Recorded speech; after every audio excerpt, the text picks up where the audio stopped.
Confírmenme si pueden ver la pantalla también que estoy compartiendo. En este momento está ahí la primera presentación del tema. ¿Pueden todos visualizar la presentación que estoy compartiendo? Sí se observa, doctor.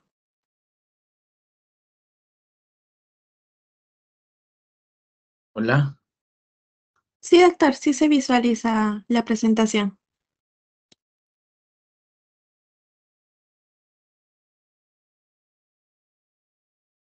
Disculpe, ¿se me escucha? No puedo compartir, ¿no?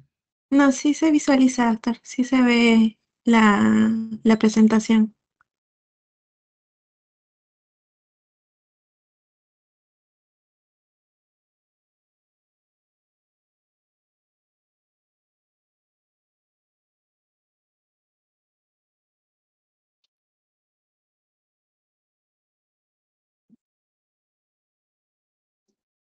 A ver, disculpe, ¿me escucharon? Si pudieron observar la pantalla que estaba compartiendo. Sí, doctor, sí se le escuchaba. Sí. No, pero ¿pueden observar la pantalla que comparto? Sí, también. Sí se visualizaba la presentación. Disculpen, como nadie me respondía si veían, pensé que no se había compartido la pantalla. Bueno, entonces voy a dar inicio entonces al primer tema de los dos programados para hoy día. El primero es un tema ya visto también en la clase de medicina 1, las alteraciones del equilibrio hidroelectrolítico, como propósito de esta sesión de aprendizaje. Estos 3 puntos son importantes desarrollarlos en este tema. Hablaremos pues sobre el metabolismo normal del agua y a su vez también el sodio y la regulación renal que tiene este electrolito, los trastornos del sodio y su diagnóstico tratamiento. Respecto al metabolismo del potasio, también su regulación renal, los trastornos respectivos de este electrolito. Para empezar a entender mejor lo que es son las alteraciones del equilibrio electrolítico, recordemos cómo está distribuida el agua y qué mecanismos regulan esta distribución del agua dentro del organismo. Todos sabemos que la ganancia del agua pues, se da por la ingesta, según los requerimientos y la posibilidad de proveerse de este líquido elemento para garantizar la provisión adecuada de este líquido. Su distribución en los espacios intra y extracelulares, todos ya recordamos cuál porcentaje se equivale en cada uno de estos compartimientos, y su excreción, principalmente renal. La mayor parte del agua se excreta por la vía urinaria y arrastra consigo pues, los solutos necesarios para eliminarse y equilibrar el medio interno. Esta composición hidroelectrolítica y volumen están controlados por ciertos mediadores, dentro de ellos la SEC y la hormona antidiurética. Cada uno de estos mediadores tiene sus parámetros por los cuales se determina si este mecanismo se regula a favor o en disminución de la provisión de agua. Y estos mediadores son identificados en algunos receptores, osmoreceptores hipotalámicos, para el caso de la SEC, el centro regulador de la SEC, a nivel del hipotálamo, y los osmoreceptores también del hipotálamo, pero receptores de volumen, los varoreceptores a nivel cardíaco, a nivel auricular, los quimiorreceptores, que también detectan algunos cambios en la osmolaridad y pueden identificar y corregir estos cambios de volumen. El volumen extracelular. Cuando hablamos de esta regulación, hablamos del volumen extracelular. El primer mecanismo, el mecanismo final, o el efecto que desencadena la regulación de la distribución del agua, será la ingesta de la sed. La ingesta de agua por el mecanismo de la sed, ya sea por aumentar la ingesta de agua cuando se requiere distribuir, retener más agua, o limitar la ingesta de agua cuando ésta ya ha sido muy satisfecha y no se requiere mayor provisión de agua.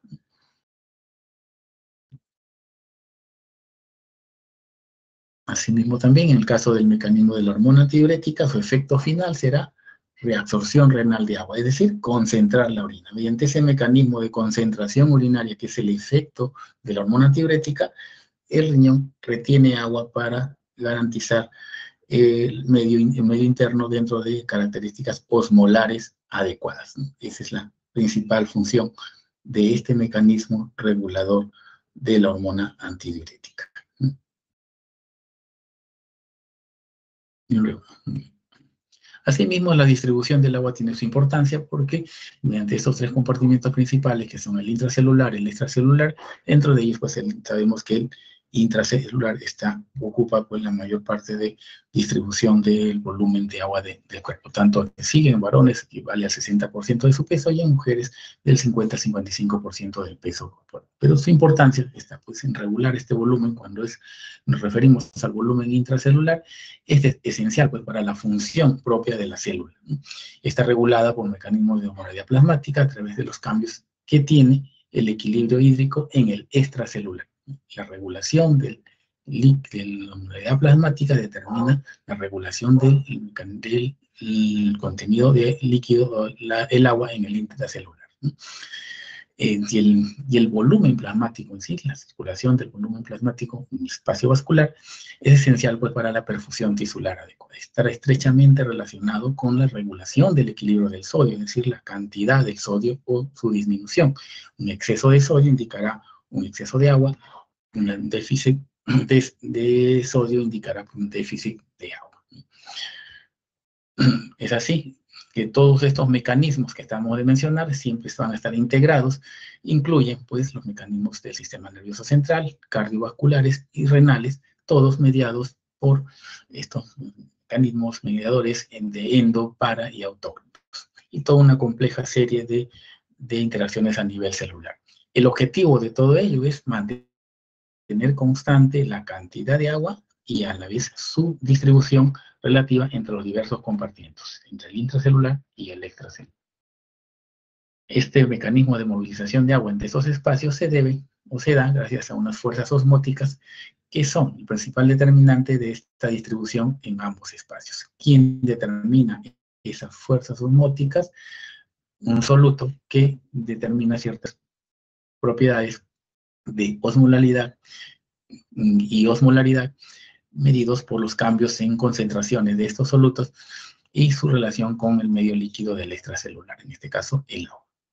De ellos, la osmolaridad efectiva está definida como una medida de este movimiento de agua a través de las membranas semipermeables, membranas celulares, hacia el espacio o desde el espacio intracelular al extracelular, o viceversa. Es así que esta osmolaridad efectiva puede puede permitir estimar la hidratación celular. Cuando la osmolaridad efectiva está aumentada, es decir, es una hiperosmolaridad, la célula va a perder agua para dirigirse hacia el espacio extracelular y diluir el agua y regular la osmolaridad a un nivel normal, a expensas de la deshidratación celular. Lo inverso, cuando la osmolaridad efectiva está disminuida y una hipoosmolaridad, la célula recibirá el exceso de agua que hay en el extracelular, porque en relación al soluto hay un exceso de agua, y esto va a generar una hiperhidratación de la célula.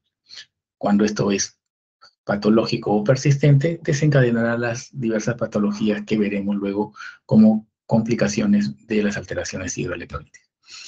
Es así también que respecto de la clase veremos también el ion potasio. Entonces, dentro de los equilibrios que estamos mencionando, el equilibrio hidroelectrolítico, también las cargas eléctricas entre ambos espacios, intracelular y extracelular, tienen que estar equilibrados. Ciertos cationes, cargas positivas, y aniones, cargas negativas, de uno y otro espacio deben ser equivalentes para mantener la homeostasis o el equilibrio de estos símbolos. Entrando ya a lo que es el trastorno del sodio, vamos a diferenciar dos aspectos importantes clínicos y laboratoriales que debemos tener en cuenta para el estudio de estos trastornos. Recordemos siempre que las alteraciones del volumen del espacio extracelular están relacionados siempre con la cantidad total del sodio en el organismo. Es así, el líquido extracelular, el volumen del líquido extracelular es la medida total del agua extracelular, está relacionado a la cantidad de sodio total. Entonces, si tenemos un exceso de sodio, vamos a ver clínicamente exceso de volumen, exceso de agua, expresado en edemas, hipertensión. cuando sospechemos de un déficit de sodio, clínicamente significará que hay un déficit de agua, ya sea por hipotensión o taquicardia. Hablamos aquí de un exceso de sodio o un déficit de sodio total, es decir, evidenciado una pérdida probable de sodio, se tendría que sospechar que hay déficit de sodio total. Si hay una ganancia de sodio, sobrecarga de sodio, por una retención de líquidos expresado en edemas y hipotensión. Muy diferente es la concentración de sodio en el espacio extracelular, que esta viene a ser una medida de la osmolalidad u osmolaridad y refleja siempre la tonicidad de los líquidos corporales.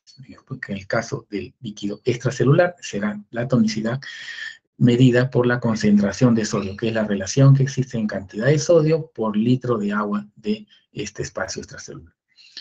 Y por tanto, esta osmolaridad, como vimos previamente en algunas diapositivas, esta osmolaridad efectiva que mencionamos, va a estar determinada por la concentración de sodio, no por la cantidad total de sodio. Esta es la cantidad de sodio expresada por litro de solución o solvente del extracelular, en este caso el agua. Esta osmolaridad va a determinar el volumen del espacio intracelular, como vimos previamente, en caso de concentraciones bajas de sodio, hiponatremia, hipoosmolaridad, las células van a producir un edema porque existe relativamente un exceso de agua en relación a solutos y la célula se va a edematizar por el ingreso de agua hacia ese espacio intracelular. Lo inverso, si hay hipernatremia, habrá hiperosmolaridad, mayor contenido de soluto que de agua, y las células se van a deshidratar porque va a salir agua de la célula para diluir el soluto en el extracelular y equilibrarlo, y hasta llevarlos a un equilibrio, con las consecuencias clínicas que ello desencadena. También vamos a observar que el equilibrio del sodio va a depender también de su excreción, y su excreción principal es renal. Esta se debe a la evaluación de los parámetros clínicos, que mide la cantidad del sodio y el agua del organismo mediante la volemia, recuerden que es cantidad, y también la concentración de sodio en el líquido extracelular mediante la osmolaridad, y la valoración de la respuesta renal mediante el análisis bioquímico de la orina, definiendo la excreción renal de sodio. Las cifras normales de sodio son entre 135 y 145, que equivalen a un milimol a un miliequivalente, que esto es igual a 23 miligramos de sodio. Hablaremos de hiponatremia cuando la concentración de sodio en el líquido extracelular es menor a 135 milimoles por litro, y siempre va a deberse a una alteración del mecanismo de retención renal de agua. Es decir, hay un componente dilucional que está favoreciendo esta proporción o ganancia relativa de agua en relación al soluto. Diferenciarla de las pseudohiponatremias, que van a generar un incremento de la osmolaridad, pero sin cambios en la concentración de sodio efectiva. Hablamos en los casos de hipertrigliceridemia, hiperglicemia, importante en los casos de pacientes con diabetes. Se dice que por cada 100 miligramos por decilitro de aumento de la concentración de glucosa por encima de 200, la concentración de sodio disminuye entre 1.6 a 2.4 miliequivalentes por litro. Clínicamente, la hiponatremia va a indicar una clínica neurológica. Recuerden los mecanismos ante una hiponatremia. La célula se va a sobrehidratar por la ganancia de agua desde el espacio extracelular al intracelular. Puede definirse como aguda y crónica, dependiendo si es menor o mayor de 48 horas respectivamente. Y por niveles de hiponatremia será severa o grave cuando esta descienda a valores menores a 125 milimoles por litro. Los síntomas van a ser desde grave, moderado o leve, dependiendo del tiempo de instauración y la gravedad de la disminución de la hiponatremia, que van desde síntomas muy inespecíficos, cefalea, déficit de atención, alteración en la memoria, y pasando por náusea, deshidratación, confusión, estado de confusión, llevando a estados más graves como el estupor o coma, incluso a convulsiones con distrés respiratorio. Algunos factores están asociados al incremento de la clínica de gravedad en el caso de hiponatremias, como en mujeres en edad fértil, en niños, patologías crónicas expansivas, hipoxemia grave, y niveles de sodio pues, muy disminuidos.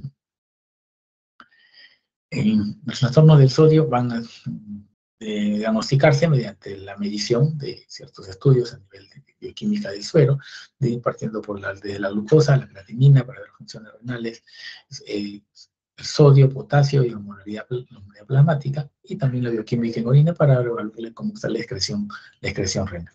Y según la patología de base del paciente o la condición comórbida que acompaña al paciente, pueden solicitarse otro tipo de exámenes. En el fluxograma de la izquierda podemos ver un esquema que nos permite analizar las etiologías más frecuentes de hiponatremia verdadera, conocida como la hiponatremia hipoosmolar. Aquí vemos una concentración de sodio cuando es menor de 135 milimoles por litro, con la osmolaridad plasmática menor a 275 milimoles, que es normal. Si es que existiera una osmolaridad urinaria menor de 100, es decir, una orina muy diluida, probablemente se deba a que el paciente está tomando mucha agua y por ello la osmolaridad plasmática está disminuida. Si la osmolaridad en orina está mayor de 100, se está concentrando bien o excesivamente, valoraremos luego cómo está el volumen extracelular. El volumen extracelular que es la medición de la cantidad de sodio. Aquí valoraremos, y es el mismo análisis que se hace para el caso de hipernatremia, se debe valorar la cantidad de sodio, es decir, si es que hay pérdidas o no. Si el volumen extracelular es normal, quiere decir la cantidad de sodio está normal y la volemia está intacta, no hay signos de hipotensión ni de hipertensión. Generalmente esto ocurre cuando estamos ante un síndrome de secreción inadecuada de hormona antidiurética, un hipotiroidismo o una insuficiencia adrenal. Si los dos últimos están descartados mediante pruebas de laboratorio, se quedarían pues, con el diagnóstico probable ante esta evolución de un síndrome de secreción inadecuada de hormona antidiurética. Por el contrario, si hay una disminución del volumen extracelular, vamos a tener que ir evaluando la excreción urinaria de sodio. Si este es mayor de 20 milimoles por litro, sospecharemos del uso de diuréticos. Si es menor de 20 milimoles por litro, pérdidas extrarrenales. Y si hubiera un volumen extracelular elevado, es decir, hay una ganancia de sodio, una retención de sodio total, expresado clínicamente con volumen extracelular elevado, con toda la clínica que eso representa, y si la excreción de sodio es mayor de 20 milimoles por litro, probablemente estemos ante una evolución de una enfermedad en insuficiencia renal. Y si el sodio es menor de 20, pues probablemente sean problemas extrarrenales como insuficiencia cardíaca, síndrome de cirrosis hepática o un síndrome nefrótico secundario. Entonces, la patología más frecuente de una verdadera hiponatremia es el síndrome de secreción inadecuada de hormona antidiurética, por ello hablaremos de este síndrome. Los criterios diagnósticos son, primero, que exista una hiponatremia, un sodio en orina que esté aumentado, con dieta normosódica, la osmolaridad plasmática efectiva sea menor a 275, hipoosmolar, con una osmolaridad urinaria mayor a 100 milimoles por kilo. Euvolémico, no hay clínica de hipertensión, edemas, ni hipotensión, ni deshidratación. Ausencia de uso de diuréticos y que las glándulas suprarrenales y tiroideas estén con funcionamiento normal. Causas que desencadenan síndrome de secreción inadecuada de hormona antidiurética: tenemos neoplasias, patologías del sistema nervioso central, fármacos, patologías respiratorias, infecciosas o tumorales, todos estos problemas. Recuerden que aquí, para que ocurra un síndrome de secreción inadecuada de hormona antidiurética, la hormona se ha estimulado en forma anormal. Normalmente debe estimularse por incremento de osmolaridad. Si no hay un incremento de osmolaridad, pueden haber otros estímulos no osmóticos que activan la liberación de hormona antidiurética, como el dolor, el vómito, procesos infecciosos o inflamaciones crónicas, van a desencadenar activación irregular de la hormona antidiurética y su acción va a ser la misma a nivel del túbulo renal, reabsorber agua, sin tener en consideración cómo se encuentra la osmolaridad, porque si está normal, este exceso de hormona antidiurética va a diluir el extracelular y con ello llevar a la hiponatremia. Son estímulos no osmóticos los que desencadenan este síndrome de secreción inadecuada de hormona antidiurética. Como tratamiento de este trastorno del sodio, podemos ver en este siguiente fluxograma que refleja el manejo de una hiponatremia grave.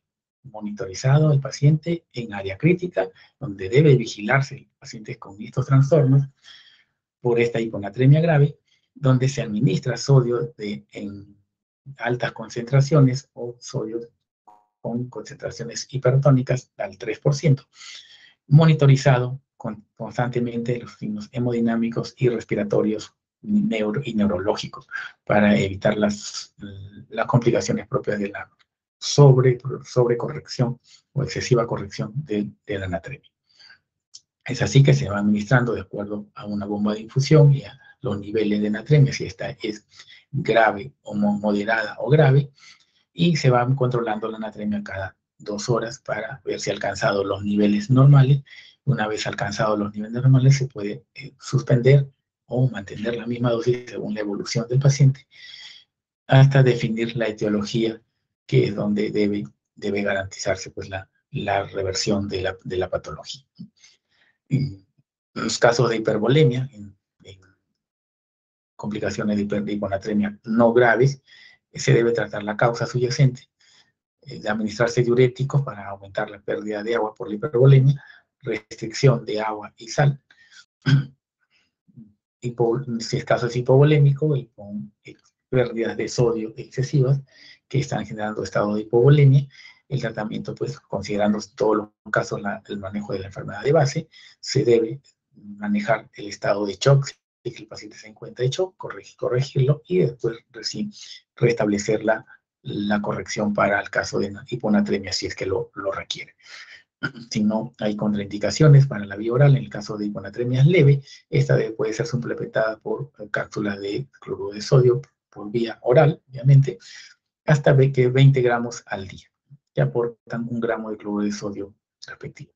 Si esta anatremia es muy severa y es subclínica o asintomática, como suele pasar muchas veces en pacientes adultos mayores, se puede recurrir a la administración de solución salina isotónica, previo cálculo del déficit de sodio, y estas deben administrarse en no menos de 48 horas. Generalmente estamos hablando aquí de hiponatremias que se han desarrollado en más de una semana muchas veces, y se podemos tomar un tiempo mayor a 48 horas para lograr corregir la anatremia. En las fórmulas que están descritas abajo, definimos primero el déficit de sodio, y con ese déficit de sodio podemos calcular cuántos litros de solución salina fisiológica debemos administrarle al paciente para corregir la anatremia hasta el valor normal, que es 140, desde el valor que tenga menos de 125, es decir, grave, pero con un patrón clínico no expresado de gran gravedad, es una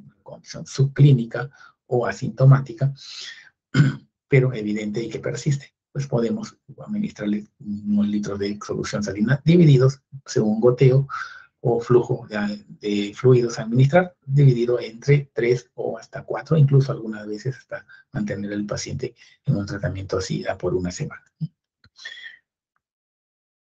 En el caso de hipernatremia, el sentido inverso de la concentración, existirá una mayor concentración, una mayor osmolaridad, y también a la vez mayor concentración de sodio, más de 145, con una osmolaridad plasmática mayor a 290, que es la osmolaridad máxima normal. Y esto se debe generalmente a un déficit de agua. Recuerden que la hiponatremia se debía siempre, generalmente, el mecanismo fisiopatológico es un mecanismo dilucional por exceso de hormona antidiurética. Acá lo que se va a representar este déficit de agua libre de solutos, lo que nos está indicando es que hay probablemente un déficit de hormona antidiurética o falta de acción de la hormona antidiurética, si es que sus niveles en sangre son normales, como veremos luego. Este déficit de agua puede verse una falta de ingesta de agua, 1 a 2% de la osmolaridad plasmática es suficiente, dice, cuando aumenta entre 1 o 2%, es suficiente para estimular primero el centro de la sed, y luego la liberación de hormona antidiurética. Cuando la sed no puede ser satisfecha o no alcanza para corregir la anatremia, se activa luego la hormona antidiurética. Pérdida de agua por el riñón, ya sea debido a un déficit de hormona antidiurética o a falta de respuesta del riñón de esta misma hormona, como conocemos a las alteraciones por el déficit de hormona antidiurética que se llaman diabetes insípida. Central, cuando el origen es la producción o liberación de hormona antidiurética, y nefrogénica o renal cuando la causa se debe a receptores de esta a nivel de los túbulos renales o colectores. La pérdida de agua extrarrenal también puede generar deshidratación, de mayor pérdida de agua que de sales, y puede llevar a una retención de sodio más que de agua, llevando con ella una hipernatremia. Estos mecanismos tienen un límite de producción, ya que la respuesta renal siempre va a tratar de compensar las alteraciones de la hipernatremia y de la hiperosmolaridad. Se dice que cuando hay una depresión de volumen total o eficaz, el riñón reabsorbe, o sea, una hipovolemia, va a reabsorber siempre sodio y agua hasta determinar incluso las concentraciones de sodio que son menores a 40 milimoles por litro y una osmolaridad urinaria alta. Eso es lo que se desencadena por la retención renal de sodio, la reabsorción para corregir la pérdida de volumen, eficaz. El aumento de la reabsorción de urea en estos casos por el duro proximal puede acompañarse también a la reabsorción de sodio, lo que puede provocar pues, una insuficiencia renal de origen prerenal. Por la hipovolemia, estimulando la reabsorción de sodio, se reabsorbe también urea como acompañante de los mecanismos para mantener el equilibrio osmolar. Esta hipernatremia siempre va a provocar una reabsorción máxima de agua, es decir, va a llevar a una osmolaridad urinaria muy elevada, y si es que esta osmolaridad urinaria no está muy elevada, y si no estuviera es así, se tendría que sospechar de un déficit absoluto o funcional de la hormona antidiurética, ya que la respuesta normal de la hormona antidiurética es llevar esta osmolaridad urinaria ante cambios por pérdida de volumen o déficit de volumen, que concentran más el soluto, el sodio. Entonces, si no ocurriera eso, hay que interpretar que existe un déficit absoluto o funcional de la hormona antidiurética. La hipernatremia pues condiciona un aumento de esta osmolaridad que conlleva una salida de agua del interior de la célula y por consiguiente deshidratación celular, que es la causante de los síntomas neurológicos. Aquí la célula se deshidrata, en la hiponatremia la célula se hiperhidrata o se hincha. La gravedad de la clínica va a depender, tal igual como la hiponatremia, de los tipos de aparición para que sea aguda o crónica, o también de los niveles de hipernatremia. Aquí hablamos de un valor de sodio mayor a 160, puede producir síntomas neurológicos graves con focalidad neurológica, consecuencias de hemorragias cerebrales. Este cuadro resume un poco la fisiopatología de la hipernatremia, similar al fluxograma que vimos de la hiponatremia. En este caso, para un estado de hipernatremia también vamos a ver situaciones en que el sodio total esté bajo o normal o elevado. Y el sodio total es indicación de la volemia, de la cantidad de agua del cuerpo, del organismo o del paciente. Va a significar entonces una hipernatremia con volemia baja, con sodio total, que es una indicación de sodio total bajo. Puede ser porque se ha perdido agua, pero superior a la cantidad de sodio que se está perdiendo. Se está perdiendo sodio, por eso el sodio que queda en el organismo es bajo, pero se pierde más agua que sodio. Esto ocurre en casos de uso de diuréticos, diuresis osmótica, cuando son las pérdidas renales, o estas renales por pérdidas por vómito, diarreas o sudoración. Se diferencian por la medición de las excreciones, las concentraciones de sodio en orina. Si son mayor de 20, serán renales las pérdidas; si son menor de 10, serán pérdidas extrarrenales. Cuando el sodio es normal, el sodio total pues está indicando que está dentro del volumen normal, la volemia es normal, la pérdida de agua puede presentarse, pero sin pérdida de sodio, solo se está perdiendo pérdida de agua. El sodio está conservando algo la volemia para no hacer alteraciones de hipovolemia. Ocurre en los casos de diabetes insípida, sea esta central o nefrogénica, con valores de osmolaridad urinaria menor a 700 milimoles por litro. Es decir, siempre más bajos para garantizar pues una concentración así. La poliuria puede estar presente, valores bien bajos, entonces no está concentrando adecuadamente de forma máxima, por eso que se está observando aquí una orina con poliuria con valores menores a los máximos valores de concentración de sales, en este caso de sodio, que se observan cuando la respuesta de la hormona antidiurética está conservada. También los casos de hipodixia por pobre ingesta de agua, estados patológicos, psicológicos, psiquiátricos, algunos pueden favorecer esta condición. Cuando la volemia esté elevada, pues significa que el sodio total está elevado, no hay algunas pérdidas exclusivas, hay una pérdida de sodio. En este caso no hay una pérdida de agua neta, sino hay una ganancia de sodio total. En estos casos vamos a observar una excreción de sodio en orina mayor a 100 milimoles por litro, con unas que se observan en los casos de sobrecarga de sodio por los síndromes hormonales como el síndrome de Cushing e hiperaldosteronismo, alteraciones en la regulación de la excreción de sodio.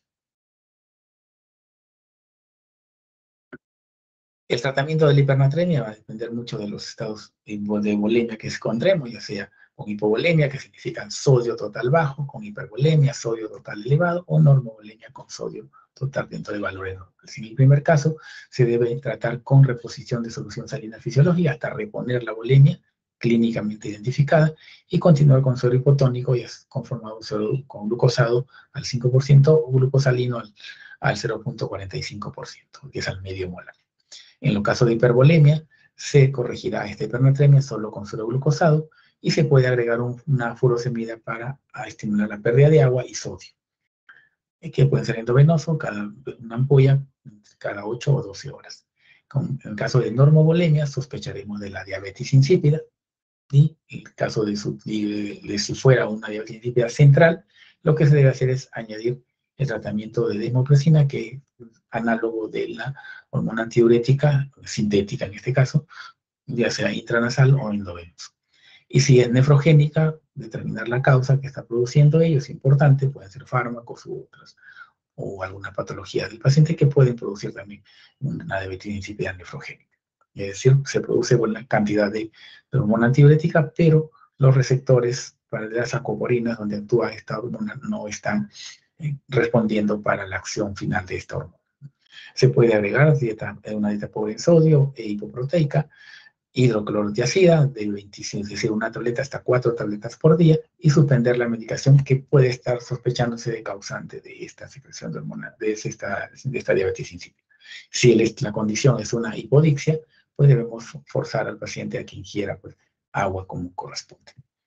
El cuadro de la derecha es un diagnóstico diferencial, es una diferencia de dos casos de alteración en lo que es la diabetes insípida, es decir, en la hipernatremia, diferenciando las condiciones de diabetes insípida central, nefrogénica y la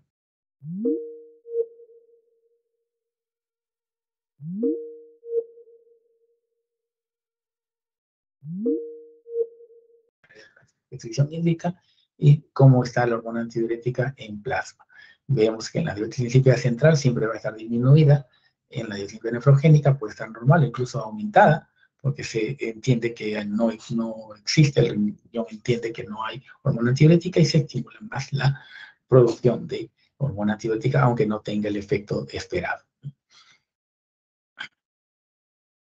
Como tratamiento de la hipernatremia en sí, se debe determinar el déficit de agua libre en medida en litros, ¿no? Cuánto es el volumen de agua que le falta al paciente para corregir la concentración de sodio. Determinando, mediante la fórmula que estamos observando, multiplicamos el agua corporal total por un producto de la concentración de sodio actual en relación al sodio sérico deseado, que es 140, menos 1, multiplicado por el agua corporal total, dependiendo si el paciente es varón o mujer, determinaremos este resultado, lo multiplicamos por ello y resultaría en litros de solución salina hipotónica.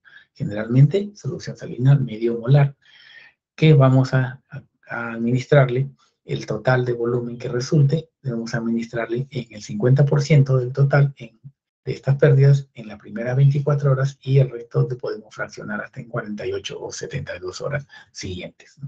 No debemos disminuir mucho el sodio, igual que en el caso de hiponatremia, no debemos aumentar demasiado la natremia muy rápido, no más de 10 milimoles por litro en estas primeras 24 horas. Un descenso muy rápido puede ocasionar un edema cerebral. Y en casos graves, pues se debe controlar la natremia cada 2 horas y reducir la intensidad de la administración de esta agua libre una vez que alcancemos niveles de 145 milimoles por litro. No debemos mantener siempre en estos rangos las primeras 24 horas. Aquí este fluxograma es un resumen de las hipernatremias, según los mecanismos que han producido ella, algunas causas y los respectivos tratamientos que se pueden indicar en cada uno de ellos. En el primer caso, pues se define más que nada cuando hay un déficit de agua absoluto con disminución de volumen extracelular, y en el caso de este otro extremo hay un exceso de volumen extracelular, y en el intermedio pues será normal, y aquí tendremos pues las famosas diabetes insípida como causas de una de esos trastornos. Bueno, si hasta aquí hubiera alguna pregunta para este tema de trastornos del sodio.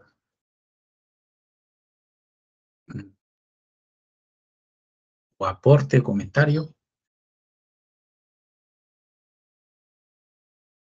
Espero que me estén escuchando. Si hay algún problema con el audio, comunicarlo por favor, porque... Sí, doctor, sí lo estamos escuchando. ¿Sí? ¿Me escuchan? ¿Me han escuchado bien? ¿Alguna interrupción o algún inconveniente? Porque vamos a pasar luego a los trastornos del potasio. Ninguna, doctor. Como de electrolito también, dentro del medio interno. Este ion es más importante a nivel intracelular, es el ion dentro de mayor, el cation más importante dentro del espacio intracelular. Ocupa el 98% de todos los cationes de este espacio. Se halla localizado en el espacio intracelular, su balance está interrelacionado con el resto de todo el metabolismo hidroelectrolítico, como veremos luego. El espacio extracelular se mantiene constante gracias al transporte activo de la actividad de esta bomba de sodio, potasio, ATPase. Aquí hay un transporte no dependiente del agua, no dependiente de la molaridad para lograr el equilibrio extracelular, sino que tiene un mecanismo de transporte con ayuda de una bomba ¿no? Como es la ATPasa. Utiliza energía celular para poder movilizar el potasio desde el intracelular hasta el extracelular y viceversa, ¿no? Para poder equilibrarlo en el espacio intracelular. El principal mecanismo pues, de acción del potasio es mantener estable las membranas celulares, principalmente las células musculares, manteniendo siempre o iniciando la activación de este potencial de membrana. Las cifras normales de potasio son de 3.5 a 5 miliequivalentes, y un miliequivalente de ellos equivale a 39 miligramos, y igual también hasta 1 milimol. ¿Cómo es la regulación renal de potasio? Luego de la ingesta de una dieta promedio que aporta entre 180, 100 a 90 o 100 miliequivalentes de potasio, al día se van a excretar 756 miliequivalentes de potasio. De estos, en total, en todo el día, en 24 horas, el 65% se reabsorbe, solo en el túbulo proximal, el resto en la ascendente de Henle, porción gruesa, pero solo en el túbulo contorneado distal y parte del túbulo colector se va a secretar un 4%. Al final, después de todo este proceso de reabsorción, excreción y secreción, se va a eliminar un porcentaje del total ingerido en el paciente del 12%. Es decir, 92 mil equivalente, un aproximado al consumo en la dieta normal del día. Son las células principales del segmento tubular renal, que van a determinar principalmente parte del túbulo contorneado distal y de partes iniciales del túbulo colector, donde estas células van a garantizar la excreción o van a definir la excreción de potasio o su disminución de esta excreción, reteniendo con ello potasio, dependientes de la hormona aldosterona. Para evaluar pues cómo responde el riñón a la excreción de potasio, se pueden utilizar algunas pruebas que pueden determinarse mediante las reacciones que hace el potasio por la variación a nivel extracelular. Cuando ocurre, por ejemplo, disminución del potasio, como hipopotasemia, el riñón retiene potasio. Si por alguna causa extracelular ocurriera una reabsorción mayor de potasio o una ingesta escasa de potasio en la dieta, el riñón retiene potasio mediante el mecanismo de la inhibición de la hormona aldosterona. La hiperpotasemia se debe aumentar la excreción. Aquí hay una mayor acción de la hormona aldosterona. En la relación urinaria de estos iones en relación al potasio, en relación al sodio, es que por cada, debe ser siempre en relación sodio-potasio, un sodio entre 1 a 3.5. Se pueden ser iguales o el sodio siempre estar 3 veces más que la concentración de potasio urinaria, su excreción urinaria. Cuando se invierte, es decir, es mayor menor a 1 o mayor a 3.5, esta relación estaría hablando de probable hiperaldosteronismo secundario. En muestras aisladas de orina también puede haber sospechar de hipopotasemia con una excreción urinaria de potasio menor a 20 miliequivalentes por litro. Si bien no se menciona un valor definido para la hiperpotasemia, se espera que mayores a este valor se consideren probables y causas de mala regulación renal para la excreción de potasio. En orina de 24 horas, este potasio se puede definir como un valor menor a 15 miliequivalentes por día en los casos de hipopotasemia, y en los casos de hiperpotasemia, esta sí puede superar más de 500 miliequivalentes por día, siempre y cuando la glándula suprarrenal esté funcionando bien, ¿no? Para poder garantizar esta excreción renal, que es la hormona que determina a nivel tubular renal esta excreción. La excreción fraccionada de potasio es otro valor que se puede utilizar, y el gradiente transtubular de potasio, considerando con ello la funcionalidad normal de la glándula suprarrenal. Con dietas normales, sin ninguna patología, este valor puede llegar a 8.9, en caso de hiperpotasemia puede ser mayor de 10, cuando existe hipoaldosteronismo, este gradiente puede ser menor de 4, en el caso de hiperpotasemia. Para el caso de hipopotasemia, sin que existiera otra patología, este gradiente puede estar en valores menores a 2. La clínica de los trastornos de potasio son principalmente de manifestaciones cardíacas, con el enlentecimiento de la conducción cardíaca, extrasístoles auriculares y ventriculares, bradicardia, arritmias ventriculares y paro cardíaco. Según la gravedad por el incremento excesivo de potasio, conforme va presentándose, va a presentar mayor clínica cardiológica, mayor riesgo de las complicaciones graves por esta hiperpotasemia. Vemos en el caso de los dos trastornos del potasio, la hipo y la hiperpotasemia, el lado A, la hipopotasemia, y el lado B, la hiperpotasemia, como en los trazados electrocardiográficos se van a alterar con las respectivas presentaciones en manifestaciones en la gráfica azul. Para ambos lados son las complicaciones, y el trazado rojo pues el normal trazado electrocardiográfico. En el caso de hipercalemia, las famosas ondas T.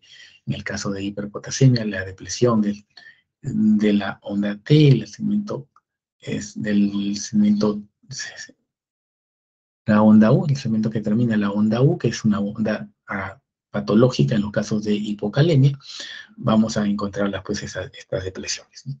Y la hipercalemia, como mencionamos, la prolongación del segmento PR, el complejo QR que se ensancha, hay mayores manifestaciones del trazado electrocardiográfico en la hipercalemia. Hablaremos de hipopotasemia cuando el potasio esté en menos de 3.5 miliequivalentes por litro. En una incidencia hasta el 20% de pacientes hospitalizados, generalmente se debe cuando son tratados con algunos diuréticos como las tiazidas o los diuréticos de ASA. Los síntomas más frecuentes se dan pues cuando el potasio alcanza valores menores a 2.5 miliequivalentes por litro, donde hablaremos de una hipopotasemia grave. Los niveles séricos son siempre orientativos del déficit de potasio corporal total, ya que puede estar disminuido, pero esta hipocalemia que ocurre se dice que por cada disminución del potasio de menores de 3.5, de entre 1 a 2 miliequivalentes menores de este rango, se dice que se estaría perdiendo entre 100 a 200 miliequivalentes de todo el pool intracelular de potasio. Esta hipopotasemia será leve cuando disminuye de 3.5 a 3, o menos de 3, de hasta 2.5 será moderada, y menos de 2.5 pues será grave. Las causas que desencadenan esta hipopotasemia podemos sospecharlas por un desplazamiento del potasio del medio extracelular al intracelular, que ocurre en los casos de tratamientos por beta-agonistas inhalados, alcalosis metabólica o el uso de insulina. Los mecanismos de ellos son ya conocidos, por lo cual se ocurren estas causas. Las pérdidas pueden ser renales o extrarrenales. En el caso de hiperaldosteronismo, es que aumenta la pérdida renal por la activación de transporte de potasio desde los espacios extracelular hasta las células tubulares renales que finalmente lo van a eliminar. Las pérdidas digestivas pueden darse por vómito, diarreas secretoras, fístulas de alto gasto, drenajes, ileostomías, aspiraciones nasogástricas o abuso de laxantes. Y cutáneas pueden ser por quemaduras extensas, en los casos de sudoración profusa o úlceras muy extensas también. Por pérdida de tejido de piel, que es donde se pierde entre las células de esa estructura, contienen potasio significativamente. La hipopotasemia será grave. Debemos corregir también la hipomagnesemia. En caso de tratamiento de la hipopotasemia, debemos corregir la magnesemia si es que se está presente. El tratamiento será intravenoso como reposición de potasio cuando existan signos de gravedad o la hipopotasemia como cifra de calemia sea muy, muy baja, mucho menos de 2.5. O exista intolerancia a la vía oral, sospecha de hilio paralítico o exista sintomatología cardíaca grave, como arritmias, riesgo de infarto de miocardio o uso de digitálicos.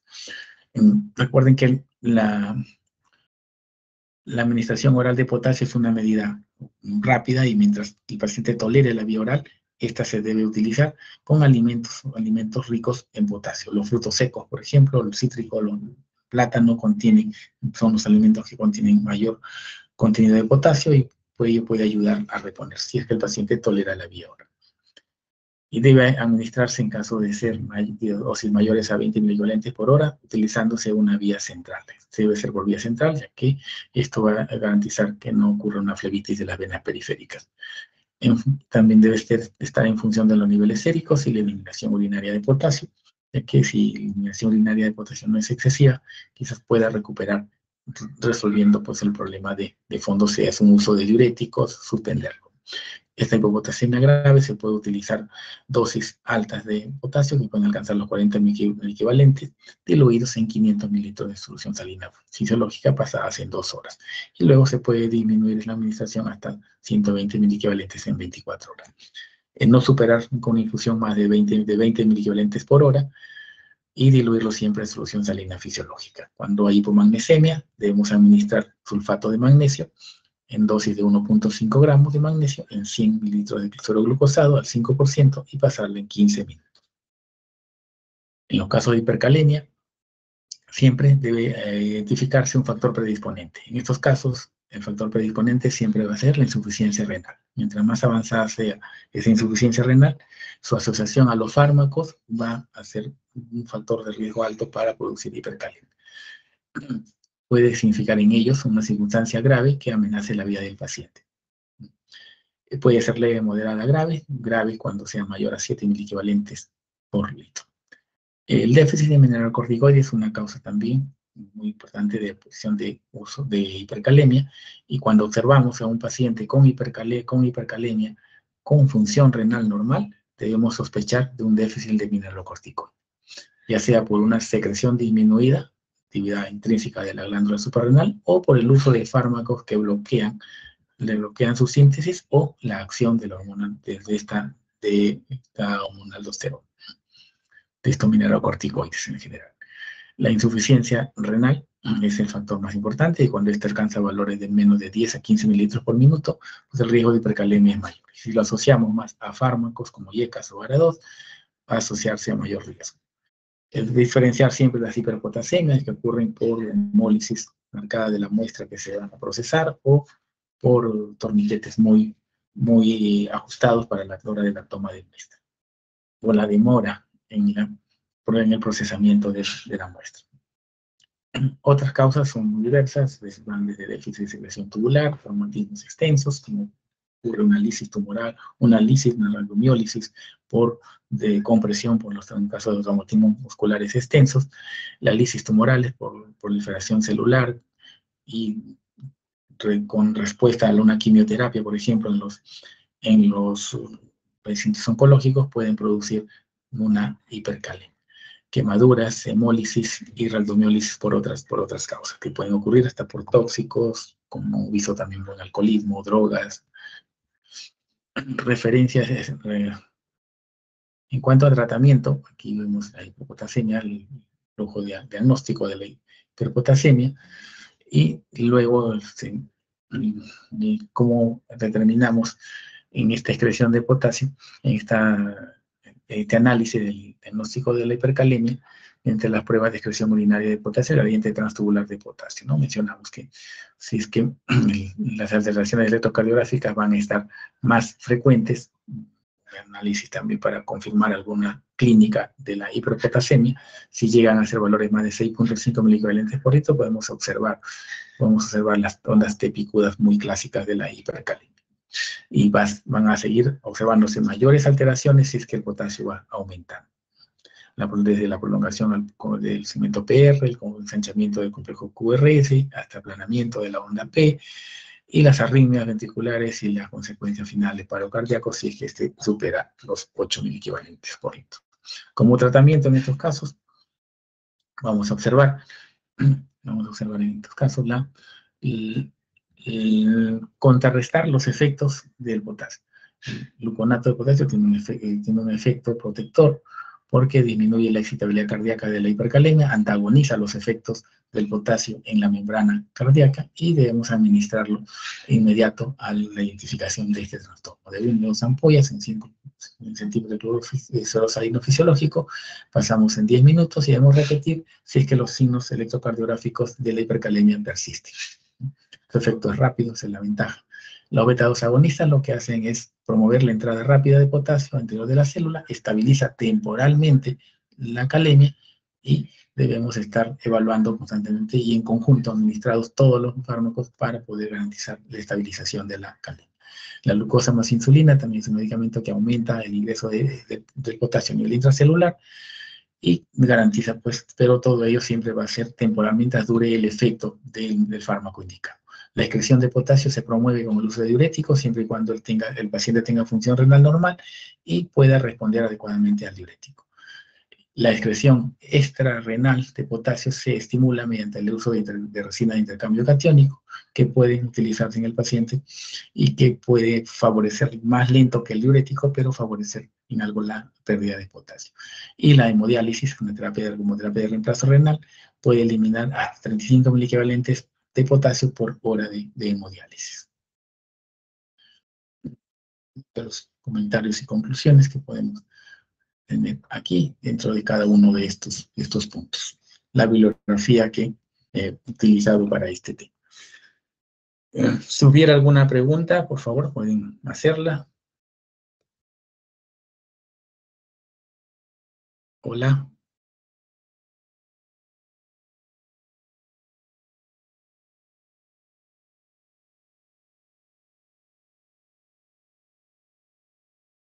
No, Hola, ¿me doctor, escucharon ninguna la clase? pregunta. Sí, sí, estamos escuchándolo. ¿Sí? Seguro no hay ninguna pregunta. ¿Algún aporte o algún comentario de caso de repente visto hasta el momento?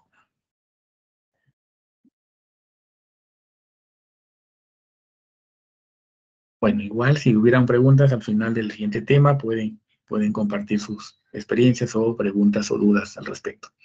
Voy a compartir ahora la otra presentación que es sobre nefropatía diabética.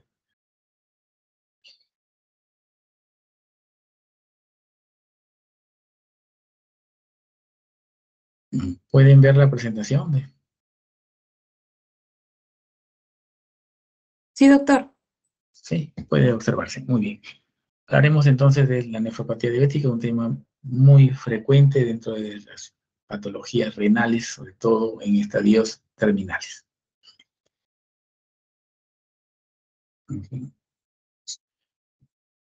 El propósito de aprendizaje, como lo escribimos aquí, mejorar el conocimiento de la nefropatía diabética, identificar pues, reconociendo todos los distintos estadios de esta nefropatía, y lo más importante, después de terminar la sesión, espero que así sea, debemos promover la prevención, el diagnóstico temprano y el tratamiento oportuno de la nefropatía, los puntos que hablaremos.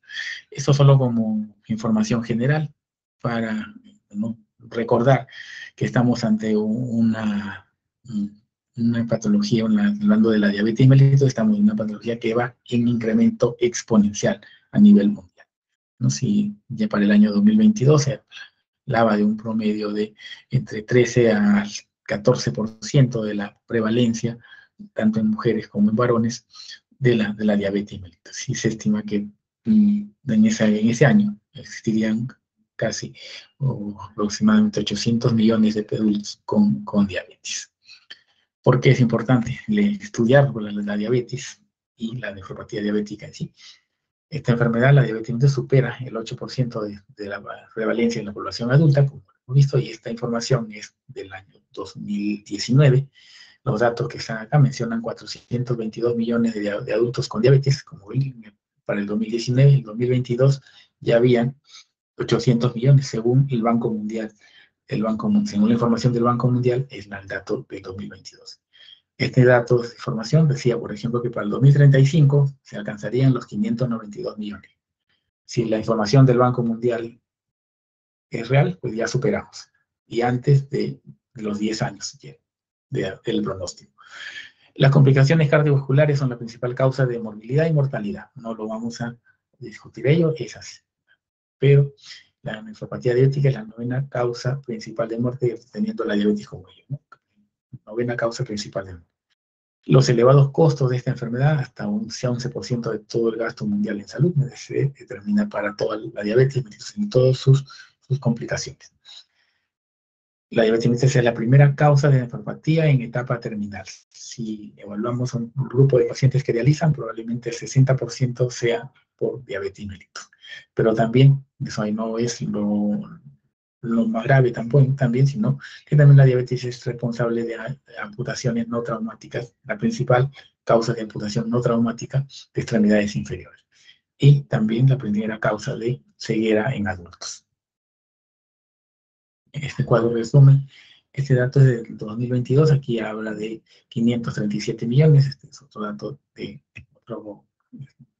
otra información, pero nos reserva aquí que de todo el total de pacientes con diabetes, el 95% corresponden a pacientes con diabetes tipo 2 y el 5% a pacientes con diabetes tipo 1. De todo este grupo llegan los pacientes, mayor población que está con enfermedad renal crónica, son pacientes con diabetes tipo 2 porque son mayor número de pacientes. Pero el riesgo es mayor en pacientes con diabetes tipo 1, cerca de por cada 10, 3 pacientes hacen de enfermedad renal crónica en la diabetes tipo 1. Y pacientes tipo 2, por cada 10, 4 han hecho pacientes de enfermedad renal crónica. La progresión de la enfermedad renal crónica es la que marca la diferencia aquí. La mayoría de pacientes con diabetes tipo 1 van a sufrir problemas cardíacos y no llegan a evolucionar o a verse la evolución de su enfermedad renal como tal. Y tienen un desenlace final por la enfermedad cardíaca, ¿no? Todos los grupos que padecen enfermedad renal crónica, el 90% de los dos grupos de diabetes, el 90% va a tener una mayor mortalidad por problemas cardiovasculares. Solo el 10% va a progresar la enfermedad renal hasta una enfermedad renal terminal, una falla renal terminal. El 10% de todo el grupo de pacientes con diabetes que van evolucionando progresivamente. Si no, sería mucha mayor población en enfermedad renal crónica terminal. ¿Cómo definimos nefropatía diabética? Como una complicación microvascular en pacientes con diabetes mellitus, ¿no? Parte del mecanismo fisiopatológico, sabemos que forma parte de las complicaciones microvasculares dentro de similar a la retinopatía diabética, ¿no? Pero eso se caracteriza por la presencia de una albuminuria persistente, mayor a 300 miligramos por día o 200 microgramos por minuto. Una disminución progresiva de la tasa de filtración glomerular, y progresiva hablamos de años, no hablamos de meses. presión arterial elevada, si es que antes no lo era, el paciente no era hipertenso, o una hipertensión difícil de controlar, si es que el paciente antes controlaba muy bien su presión arterial. En general puede estar asociado a retinopatía diabética o a una enfermedad oclusiva vascular periférica, siempre en ausencia de otros datos clínicos y de laboratorio que justificarían una enfermedad renal crónica. Actualmente ya el término de nefropatía diabética no se generaliza mucho para todos los pacientes con el compromiso renal en diabetes. Hoy día pues parece más apropiado hablar genéricamente de una enfermedad renal diabética y reservamos el término de nefropatía diabética cuando hay documentación histológica de afectación preferentemente glomerular, que fue como se descubrió inicialmente el compromiso renal en pacientes diabéticos. Como factores de riesgo, bueno, dentro de los modificables, no modificables, pues la edad, la progresión del paciente diabético y mayor años de vida va a ser susceptible a mayor predisposición. La susceptibilidad genética, la raza, se ha visto algunas razas de todo tipo en la diabetes tipo 1, que a los 20 años van a tener mayor predisposición de desarrollar nefropatía diabética. Y los factores modificables parten del mismo control de la glucosa, la hiperglicemia, la hipertensión arterial, la proteinuria, dislipidemias, inflamación, o de otro tipo, obesidad, tabaquismo y deprivación socioeconómica, esta última por el pobre o difícil acceso a servicios de salud adecuados. Dentro de los factores hemodinámicos que significan riesgo para el paciente diabético y que evolucione en enfermedad renal crónica, el desenlace de una hiperfiltración glomerular. En sus inicios, este es un mecanismo fisiopatológico que trata de compensar la carga hiperglicémica y responde a la activación de todos los mecanismos de regulación para vasodilatar la arteriola aferente y producir la vasoconstricción de la arteriola eferente con el objetivo de mejorar la presión de filtración glomerular. Con ello aumenta la presión de filtración. En un principio es algo compensatorio, pero posteriormente esto se vuelve ya patológico. Se estimulan otros marcadores de que aumentan la vasodilatación, como la sensibilidad a la oxidótica aumenta la absorción proximal de sodio, que es parte del mecanismo de autorregulación túbulo glomerular. Aumenta el flujo plasmático secundario a la hiperglicemia, se activa el sistema renina-angiotensina-aldosterona, que inicialmente es el responsable de esos primeros mecanismos, y el aumento de tromboxano como otros vasoconstrictores específicos de la arteriola eferente. Como patogénesis, pues vemos aquí factores siempre desencadenantes de la hiperglicemia, un sustrato genético propio individual del paciente, y asociado a factores metabólicos y hemodinámicos, hablaremos de la inflamación y todos los mecanismos que llevan a ella a progresar en el paciente diabético con el resultado final de una enfermedad renal diabética. En cuanto a la patogenia, se han identificado la progresión de 4 clases específicas en la evolución de la nefropatía diabética. Según la presencia y la gravedad de las lesiones glomerulares, se han propuesto estas clases, ¿no? En fase 1, en la inicial, donde existe un engrosamiento de la membrana basal glomerular, que se ha observado la microscopía óptica y revela solo los cambios leves e inespecíficos. Con una segunda clase de evolución histológica, una expansión mesangial leve o severa si es 2B. Esta expansión leve o severa que se observa en los glomérulos, pero sin lesiones de esclerosis nodular, que son los famosos nódulos de esclerosis nodular de Kimmel-Wilson. Y no existen más del 50% de glomérulos que demuestren esta esclerosis global. Por eso es un estadio recién, como segundo estadio de progresión de la nefropatía diabética. Ya en el estadio de clase 3, hablamos de una esclerosis nodular. Aquí están presentes las lesiones de Kimmel-Wilson, son nódulos escleróticos. Al menos uno de ellos puede estar, y ninguno de los cambios descritos en la clase 4, es decir, que aquí hay más del 50% de glomerulosclerosis global. La clase 4 es justamente una glomerulosclerosis diabética avanzada, con más del 50% de todos los glomérulos que se observan en la biopsia tienen ese patrón de glomerulosclerosis global. Más del 50% de glomérulos, y para decir global, es más del 50% de cada glomérulo que está esclerosado.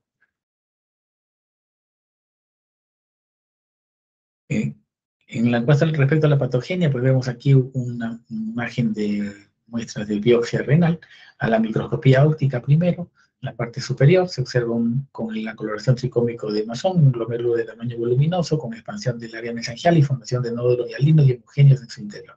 La esclerosis nodular que se descubrió hace muchos años.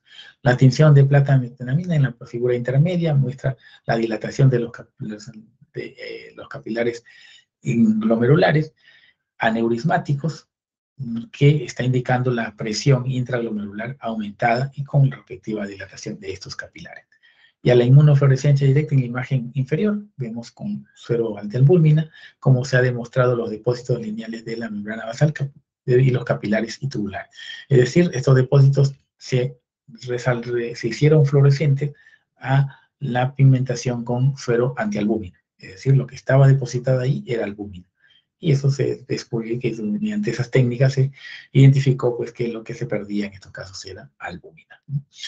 Pueden tener hallazgos físicos asociados que acompañan a la evolución de la nefropatía diabética, dentro de ellos la hipertensión, la enfermedad oclusiva vascular periférica, la neuropatía diabética, la cardiopatía diabética, expresado por la aparición de un cuarto ruido cardíaco, a la ocultación clínica, úlceras cutáneas que no cicatrizan, osteomielitis, alteraciones vasculares y neuropáticas que desencadenan pues, todos estos cambios en las extremidades de los pacientes. En la gráfica, en el cuadro de la derecha, vemos cómo progresa la tasa de filtración glomerular y cómo evoluciona también la presión arterial en un paciente diabético desde los estadios iniciales de hiperfiltración hasta el estadio final de insuficiencia renal terminal. Disminución progresiva de la tasa de filtración glomerular y aumento progresivo de la presión arterial. Muchas veces en los estadios finales de esta evolución se hace muy difícil controlar con los fármacos este tipo de evolución de la presión arterial. También clínicamente podemos evidenciar algunos estadios, aquí mencionamos 5 estadios. El primero caracterizado por hipertrofia renal e hiperfiltración glomerular, aumento del volumen del tamaño renal, superficie de filtración glomerular y del filtrado glomerular. Aquí hay una hiperfiltración. La lesión estructural renal sin alteraciones funcionales, no existe una alteración en el estadio 2, hay un aumento del tamaño renal, consecuencia de la evolución inicial del primer estadio, incremento en el espesor de la membrana basal glomerular, expansión mesangial, y hasta aquí todavía no se ha detectado laboratorialmente la microalbúmina. En el estadio 3, aquí se identifica ya la excreción de albúmina en rangos de microalbuminuria, que se mide mediante el control de albuminuria de entre 0.03 y 0.3 gramos, es decir, 30 a 300 miligramos por día, o 20 a 200 microgramos por minuto, medidos en orina de 24 horas, en primer caso, y orina minutada en el segundo caso de 20 a 200. La alteración es la carga de la pared capilar glomerular, es la que es consecuencia de esta proteinuria. Hay una esclerosis glomerular que va progresando, reversible en el control glicémico. Si es que hay un buen control glicémico, va a revertir esta evolución. También en control de la presión arterial también haría un beneficio para el paciente.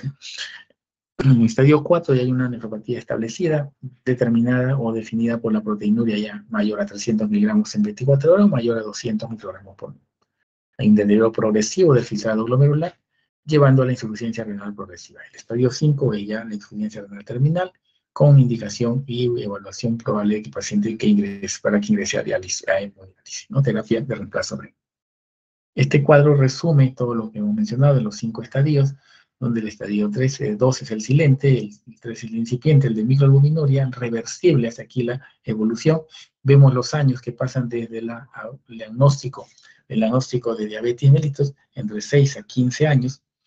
Se habla de la aparición en 20 años de la nefropatía diabética tipo 1, eso son la edad en que se ha observado una prevalencia de una aparición de la enfermedad renal crónica o nefropatía diabética en este grupo. En el diabético tipo 2 no se puede precisar mucho el tiempo de inicio, pero se estima que desde los diagnósticos iniciales, ya en el adulto que se hace de la diabetes mellitus, se puede esperar un curso similar en cuanto a los años de progresión de cada uno de estos estadios. Hablamos de entre 25 a 30 años desde el diagnóstico de la diabetes, que puede evaluar la enfermedad renal crónica terminal, ¿ya? Con evolución y necesidad de terapia de reemplazo renal. El diagnóstico va a ser pues importante, puede tener en consideración algunos aspectos, en este caso de nefropatía diabética ya establecida.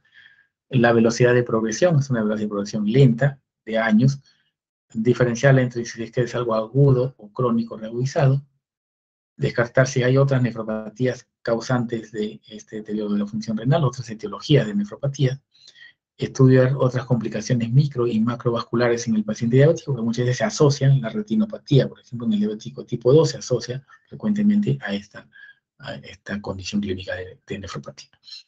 Y se caracteriza pues la albuminuria persistente. No es una albuminuria que cede fácilmente, sino que va a persistir con el tiempo. Cuando dos controles de 3 que se hacen en 3 meses o 6 meses se mantienen estos valores de microalbuminuria o macroalbuminuria, se confirma pues el estadio de nefropatía diabética.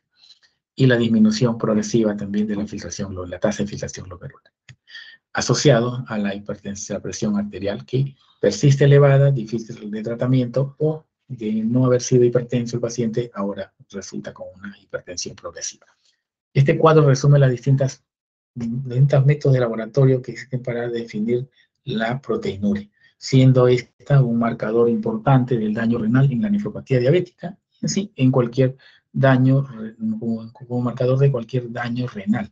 Con la evolución de la enfermedad renal, el paciente puede producir alteración glomerular y generar este marcador de daño renal, pérdida de proteína. Más específico, sobre todo, en el paciente diabético, ya sea un análisis de orina de 24 horas o determinando, pues, si es que también hay una creatinina que está elevando progresivamente o la presencia de glucosurias y hidrohialinos que indicarían, pues, también inflamación a nivel del tracto urinario.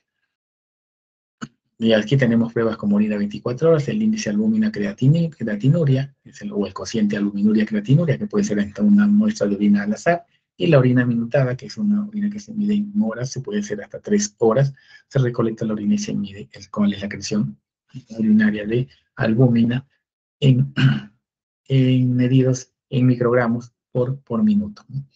Y se definirán igual como normoalbuminuria, microalbuminuria o macroalbuminuria o proteinuria importante o significativo. Ya sea utilicemos la orina de 24 horas, el cociente albúmina creatinuria o la orina. Igual en el cuadro de la parte inferior vemos ahí los rangos distintos en albúmina en orina de 24 horas, albuminuria, albúmina en orina minutada, albúmina, orina al azar, puede ser en una albúmina en ese momento nada más, medir la cantidad total en la muestra, o el cociente albuminuria creatinuria, medidos en miligramos por milimoles o miligramos por gramos. En todos definimos siempre la condición de normo, micro y macroalbuminuria. Signos que nos pueden indicar que la nefropatía se deba a otro origen no diabético. Cuando persista la microhematuria, que es una microhematuria, ya sería una hematuria glomerular probablemente, que está asociada a otra patología glomerular y no diabética. Cuando la producción de la proteinuria es acelerada, recuerden, la proteinuria en el paciente diabético es de lenta evolución. Presentación aguda o progresión rápida de la insuficiencia renal. Como hemos visto, tardan años en evolucionar la enfermedad renal en el paciente diabético. Está asociado al paciente con antecedentes de otras alteraciones inmunológicas, inmunoglobulinas séricas, complemento u otro, ¿no? Está asociado a otras patologías probables que han cursado con una evolución también de nefropatía. La ausencia de retinopatía diabética proliferativa o no proliferativa en exámenes repetidos de fondo de ojo. Solo la ausencia de que no esté asociado, definitivamente que no esté asociado a ello cuando se han hecho varios estudios para descartarse, ¿no? Descartarse su asociación. Indicaciones de biopsia renal. Si sospechamos ante la presencia de todo lo descrito en el cuadro anterior, pues debemos hacerle biopsia. Por ello, si es que existe una proteinuria clara en diabéticos tipo 1 de menos de 10 años de duración, probablemente esa proteinuria no sea de origen diabético. Ausencia de retinopatía diabética proliferativa, se dice que está hasta en el 99% de diabéticos tipo 1 y en el 60-85% de diabéticos tipo 2. Podemos encontrar esta asociación. pero si por estudios repetidos se descarta esta asociación, tendría que hacerse biopsia. Sedimento urinario activo con hematuria macroscópica y cilindros hemáticos. Probable compromiso glomerular no diabético, no hay hematuria nefropatía diabética. Evidencia clínica bioquímica de una enfermedad sistémica, como lo mencionamos previamente. El tratamiento de los factores de riesgo es lo más importante, los cuales he mencionado previamente. Especial énfasis en la utilización precoz de YECA, incluso en el estadio de microalbuminuria. Hay muchos nuevos antiproteinúricos, algunos no ingresados todavía en nuestra farmacología regional, pero tenemos podemos disponer de otros fármacos muy útiles en este grupo de pacientes para disminuir la proteinuria. Recuerden que el paciente diabético, su riesgo de morbilidad y mortalidad cardiovascular es más alta que el riesgo de daño renal y es mucho más precoz. Entonces, y la proteinuria está asociada a ese riesgo cardiovascular. Entonces, controlar los niveles de proteinuria influye mucho en la sobrevivencia del paciente. Existen muchos fármacos para controlar la glicemia también, y existen dentro de ese grupo unos inhibidores de los transportadores de sodio y glucosa del sistema tubulares renales, que tienen un efecto muy positivo en cuanto a los efectos cardiovasculares, reduciendo con ello la proteinuria y otros beneficios, como lo describe en este cuadro, que pues, se están usando actualmente como control de la proteinuria, ¿no? Son hipoglicemiantes orales, pero que se utilizan como antiproteinúricos, no solo en el paciente diabético. Algunas literaturas hay con unas diferencias, están también justificando su uso en lupus eritematoso y glomerulopatías primarias con proteinurias masivas. La prevención es importante, como hablamos en el inicio, modificar y tratar los factores de riesgo asociados como la hiperlipidemia, el tabaquismo y la hipertensión son muy importantes, ¿no? Como objetivos específicos para la prevención debemos incluir los siguientes: mantener un control óptimo de la hemoglobina glicosilada, menos de 7%, control de la hipertensión, que ésta sea entre 120 de sistólica y 70 de diastólica, menores a ello, evitar sustancias nefrotóxicas para no aumentar más el riesgo de daño renal, detección temprana y manejo óptimo de la diabetes, sobre todo si en el contexto familiar existe el riesgo de adquirir esta enfermedad. Educación adecuada, seguimiento y visitas regulares al médico son muy importantes para mantener monitorizado al paciente. El pronóstico, con la diabetes y la nefropatía diabética como tal es un importante riesgo de morbilidad y mortalidad. La proteinuria es el predictor más importante de morbilidad y mortalidad en este grupo de pacientes. Ya desde el estadio de microalbuminuria está asociado a una morbilidad cardiovascular, por eso su control es importante, ¿no? La microalbuminuria y la macroalbuminuria aumentan siempre la mortalidad con cualquier causa en la diabetes mellitus. Cualquier causa de mortalidad está asociada a mayor riesgo de que esto ocurra si es que si el paciente diabético está cursando con micro o macroalbuminuria. Los pacientes con proteinuria tienen una tasa de mortalidad relativa 40 veces mayor que los pacientes diabéticos que no desarrollan proteinuria. La incidencia acumulada de enfermedad renal crónica terminal, es decir, en diálisis con diabetes tipo 1, es 50% 10 años después del inicio de la proteinuria, en comparación con solo 3 a 11%, 10 años después del inicio de la proteinuria en pacientes con diabetes tipo 2. Eso mencionaba inicialmente, ¿no?, que el mayor riesgo de presentar nefropatía diabética son los pacientes con diabetes tipo 1. Están 50% 10 años después de iniciar la proteinuria. La enfermedad renal crónica terminal es la principal causa de muerte en pacientes con diabetes tipo 1, hasta un 59 a 55%, 59 a 66% de diabéticos tipo 1, y nefropatía diabética. La retinopatía es un factor de riesgo independiente para el avance de la nefropatía. Como daño microvascular que progresa, también puede progresar o puede generarse la progresión mayor de la nefropatía. Mayor número de comorbilidades se observan en pacientes con diabetes tipo 2, van a aumentar la probabilidad de que la nefropatía diabética progrese. Mientras más comorbilidades tenga el paciente diabético, el riesgo va a ser mayor de progresar la nefropatía diabética. O la enfermedad renal diabética, si queremos actualizar el concepto. La enfermedad cardiovascular también es una causa importante de muerte en este grupo de pacientes, como lo mencionamos inicialmente. Siempre debemos prevenir la progresión de esta enfermedad diabética y debemos intervenir para mantener un estado hemodinámico, metabólico y la inflamación o cronicidad de todas las comorbilidades que acompañan al paciente diabético, influyendo en todos, en muchos puntos, desde el control de presión arterial, la función cardíaca, disminuyendo, pues con ello reduciendo la progresión de la enfermedad renal crónica. El trabajo es multidisciplinario, no solo nefrológico. Se han conformado los equipos de intervención para poder garantizar un adecuado control del paciente con diabetes y enfermedad renal crónica, desde médicos, enfermeros, farmacéuticos, educadores, profesionales sanitarios de nivel superior, nutricionistas, especialistas en ejercicio, dentistas, podólogos, optómetras y profesionales de salud mental y muchos más, quizás que no se han descrito aquí, deben formar parte de los equipos que en forma integral puedan evaluar al paciente diabético. La nefropatía diabética pues, se considera un problema de salud pública. Parte de las conclusiones, puedo terminar así, por un aumento de mortalidad en pacientes diabéticos. Es una complicación de diabetes que puede diagnosticarse por auxiliares de fácil acceso. En la práctica es un grupo, la proteinuria se puede diagnosticar hasta en el rincón más lejano del Perú, con una tira reactiva. Nada más, una tira reactiva y orina. El diagnóstico oportuno hasta el estadio de microalbuminuria es de pronóstico reversible. Mencionamos, diagnosticado como microalbuminuria, podemos intervenir adecuadamente para revertir esa microalbuminuria.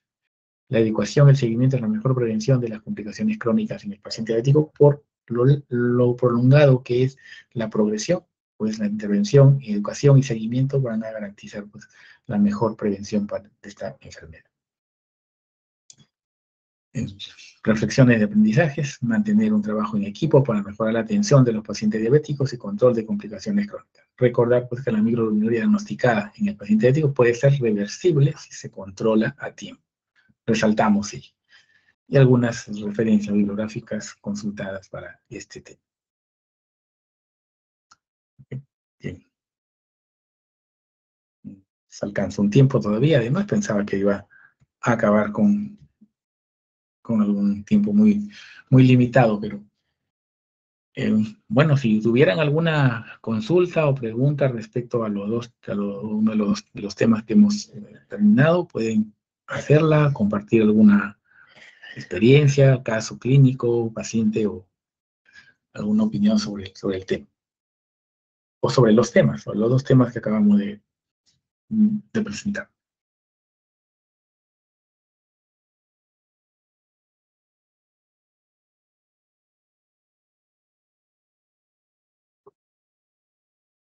Hola, ¿están allí?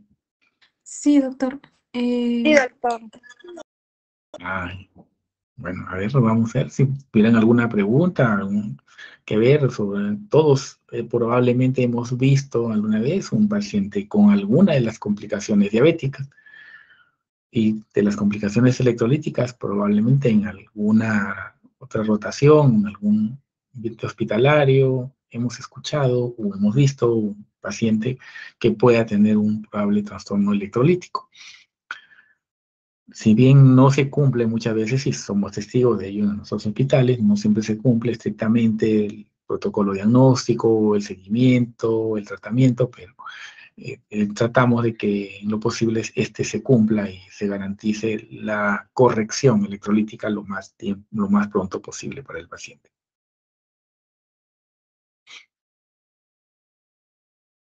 Respecto a las hiponatremias, por ejemplo, son frecuentes en los adultos mayores. Hemos visto adultos mayores con síndromes confusionales, hemos visto con de sodio, perdón, de 115 y 119, creo que son los casos más bajos que recuerdo haber visto. Y el paciente subclínico, solo está, que lo menciono, confusión, algo de problemas neurológicos menores, por ser un problema crónico, pero hablamos ahí de una hiponatremia severísima, ¿no? 119. Corregido luego con tratamiento endovenoso cloruro de sodio, pero por varios días, ¿no? Hospitalizado y por varios días estuvo corrigiéndose la natremia. No se puede corregir bruscamente porque puede ser muy peligroso. Así como ha tomado días en establecerse esa hiponatremia, se debe tomar días también en revertirla, en corregirla, y evaluando los factores desencadenantes. A veces fármacos diuréticos, tiazida, pueden llevar al paciente a condicionarle ese tipo de lesiones. En pacientes ya hospitalizados podemos ver por cuadros dolorosos, operados postquirúrgicos, operados neuroquirúrgicos también pueden presentar problemas de disnatremias tipo hiponatrémicas inmediatamente a la intervención quirúrgica. Por alteraciones en la estimulación de la proliferación de hormona antidiurética.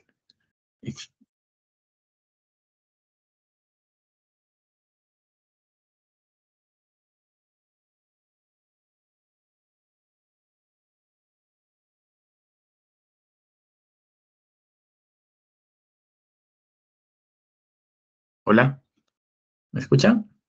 Parece que se fue mi audio. ¿Sí? ¿Me escuchan?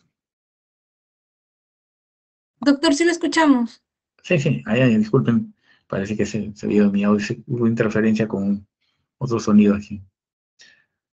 Bien, le mencionaba pues esos casos de hiponatremias graves y que puedan presentarse, ¿no? Y siempre considerar esos estímulos no osmóticos que pueden producir pues, la Doctor, liberación de hormona tiroides. Sí, una pregunta. ¿Sabe cuál es la sobrecorrección sobre el síndrome de desmielación osmótica? Eh, síndrome de desmielación osmótica. Es cuando, por ejemplo, desminolisis osmótica, desmielización osmótica. desminolisis. No, eso se debe a la corrección excesiva de sodio en los casos de hiponatremia, Ajá. disminulisis osmótica.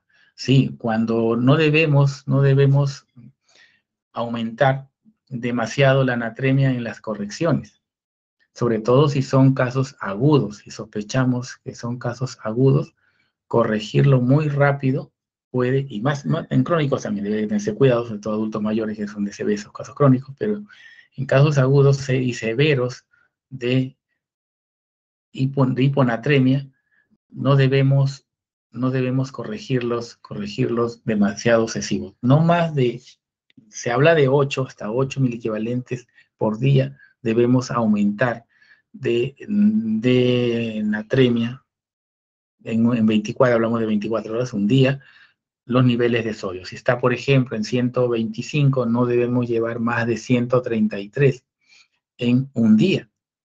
En 2 días no debemos subirlo más de 18 mil equivalentes. O sea, en 2 días no debe haber aumentado más de 18. Si es 135, 125, 18, 143. Estamos más o menos en esos valores probables de incrementos. ¿Por qué ocurre la disminolisis osmótica? ¿A qué se refiere? Habla de un daño mayor de la membrana de las fibras nerviosas, la mielina, ¿no? Que esa capa se pierde por deshidratación de esta célula. Lo que hace allí es un cambio por la corrección, es que como si ocurriera una hipernatremia grave, porque la hiponatremia ha llevado a la célula nerviosa a adaptarse a ese valor de natremia. Y si la corregimos demasiado brusco, muy seguido, va a condicionarle una alteración opuesta. Y la célula se va a romper, se va a deshidratar, perdón, por la corrección que está interpretando muy, muy rápido. Y ocurre un deterioro neurológico que se expresa clínicamente hasta con un colapso como un enclavamiento con una parada respiratoria severa, ¿no? Enclavamiento o parada del centro respiratorio. No, y con secuelas graves de los pacientes. Se ha visto muchos casos de ellos en pacientes con algún trastorno severo y responden a esta hiponatremia con una corrección inadecuada y quedan, pues, como digamos, con una sobrevivencia, pero dependientes de un ventilador, dependientes de soportes hemodinámicos, soportes de ayuda de movilidad, por ejemplo, con secuelas, déficits motores, ¿no? Principalmente el compromiso respiratorio. Los centros principales que reciben mayor oxigenación tisular siempre van a ser los centros nerviosos principales, y el respiratorio es uno de ellos. Todo ello ocurre por esa corrección inadecuada. No debemos corregir muy rápido. Lo ideal es controlar cada 4 horas, o como a lo mucho cada 2, o más frecuente cada 2 horas, como se hace en pacientes críticos, o se debería hacer en pacientes críticos. También ocurre si es que hacemos lo contrario, bajamos demasiado los casos de hipernatremia. Igual el rango, yo considero siempre lo mismo, ¿no? 8, no más de 8 en el primer día, y para el segundo día no subir más de 18, sino no 10 más. Primero subimos hasta 8, luego después subimos a 10 más, y en total llevamos 18, vamos aumentando. ¿Sí? Es lo que más o menos la regla para poder garantizar una buena corrección. Tanto de aumentar en el caso de hiponatremia, como disminuir en el caso de hipernatremia.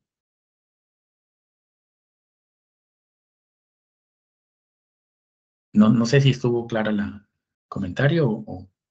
Sí, doctor, muchas gracias.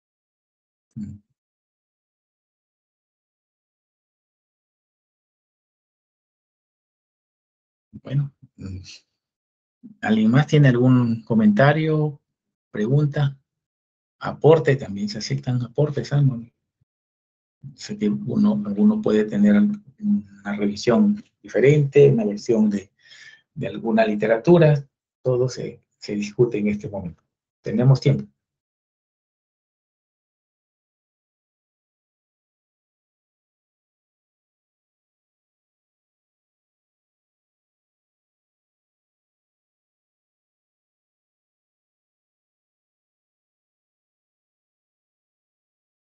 Pregunto yo entonces. Yo aquí mencioné de definir esta fórmula del cálculo del agua libre administrar al paciente, pero ¿cómo se determina el volumen de administrar, pero de qué solución? Solución al medio molar. Quizás si hemos visto la clase del semestre anterior, quizás ahí también se comenta esto, ¿no? ¿Cuál es la solución? Si me salen, por decir, 3 litros de agua al medio molar, ¿cómo obtengo esa solución? Este es el caso contrario del no hiponatremia, sino hipernatremia. Como hay un exceso de sodio, yo digo, y la causa de la hipernatremia como mecanismo fisiopatológico es un déficit de agua en el extracelular. Agua libre de solutos, ¿no? Porque lo que falta ahí es agua pura, o sea, agua libre de solutos. ¿Cómo determino yo esa solución al medio molar o agua libre de solutos, para poder administrar el paciente y corregir la anatremia? Doctor, primero, bueno, el tratamiento es rehidratación, ¿no? Para sustituir la deficiencia de agua libre. Después, la solución sería destrozos al 5% sin electrolitos, o cloruro de sodio al 0,45%. Y también es importante calcular el déficit de agua libre en hipernatremia, que está ahí la fórmula, que es déficit de agua libre, que sería 0,6 por el peso, por la concentración sérica de sodio entre el sodio sérico deseado, que algunos lo toman ¿Ya? como 140, menos 1, ¿no? Y ahí, Claro. y después, para el reemplazo del volumen, o sea, en hipernatremia aguda sería más de 24 horas, y en hipernatremia crónica sería más de 48 o 72 horas. Tiene límite para como equilibrar, ¿no? La hipernatremia. Y cuando hablamos de poliuria, en la diabetes insípida central o hipotálico, Usted mencionó que se debería de colocar la desmopresina inhaladora. Ujú. Y la nefrogénica es la hidroclorotiazida, que es para sensibilizar el receptor, debido a que ahí sí encontramos la antidiurética, solamente que el receptor no lo reconoce. Por eso, para poder sensibilizar al receptor, entonces se le da la hidroclorotiazida. Ujú. Claro, esa es una solución, bueno, empezando, es una solución de medio molar, o sea, si la normal es 0,9 por mil, como es el medio molar, sería 0,45, la medio molar. La obtenemos, no hay comercialmente una solución así, la medio molar. La obtenemos diluyendo el cloruro de sodio, diluyendo, si un litro está al 0,9 por mil, lo que luego hacemos es administrar solución de agua destilada de administración endovenosa. Sin un medio litro de cloruro de sodio al 9 por mil, le administramos lo juntamos junto con medio litro de solución de agua destilada. Y ahí obtenemos una solución al medio molar. Si necesitamos 3 litros de ello, tenemos que preparar 3 litros pero no administramos todo en el primer día, ¿no? El 50% en el primer día, primeras 24 horas, y la diferencia lo dividimos entre 48 y 72 horas siguientes. Es lo que hacemos para no disminuir, en este caso, no disminuir mucho la natremia. Esa es la intención, no disminuir mucho la natremia.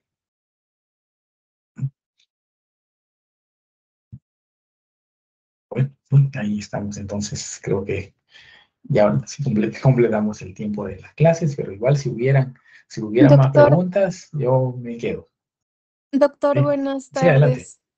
tardes. ¿Me puedo hacer una pregunta? Lo que pasa es que de la Claro, claro. fórmula anterior que estaba explicando, ¿cree que cómo podríamos aplicar esta fórmula? Es decir, ¿puedo usar un caso clínico como para poder ver Ya, por cómo ejemplo, claro, a aplicarla? ver, ¿de esta fórmula te refieres del cálculo del Ajá, déficit de agua libre? ajá, Ya, ajá, con lo que claro, a estaba ver, explicando mi pongamos compañera. el ejemplo, a ver, de un paciente varón de 70 kilos, con una anatremia de 153 mil equivalentes por litro. Calculémosles el déficit de agua libre para reponerlo.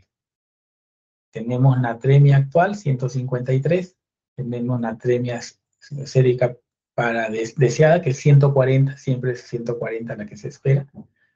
Y el agua corporal total lo podemos determinar sabiendo que es varón y pesa 70 kilos. Ya saben, en la clase, las diapositivas previas, definimos ahí cómo era el cálculo del agua corporal total en varón. Ya tenemos todos los datos. Y allí sale en litros. ¿De qué solución? Y la solución la definimos nosotros, solución al medio molar. Ese es el volumen que tenemos que administrarle a ese paciente de la solución de agua libre de solutos. Ok, entonces, en el sodio sérico deseado, como se dijo siempre, 140, siempre se espera Siempre 140. 140, sí, sí, claro, es el Ok, que se quiere llevar el sodio, ok, el doctor, Doctor, gracias. promedio normal. el ACT es el 0,6 por el peso del paciente, ¿verdad? Exacto, claro, exacto. El Pero peso el del agua paciente corporal total. se 70 kilos mencionamos, se ajá, multiplica por 70 por 0,6. 0,6. 70 por 0,6, exacto. Ah, ya. Que es el porcentaje de agua. El peso del paciente, el 60% es agua. Entonces lo multiplicamos por 0,6. Y ya sería, en unidades de volumen, sería litro.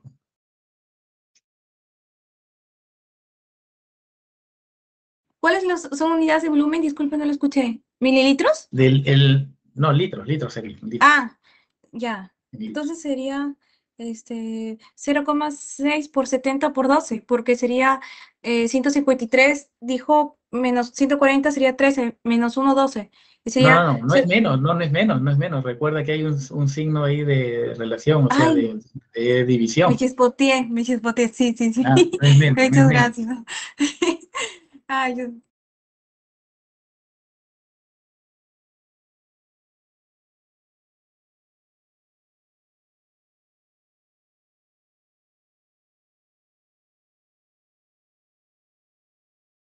Sale 3,9.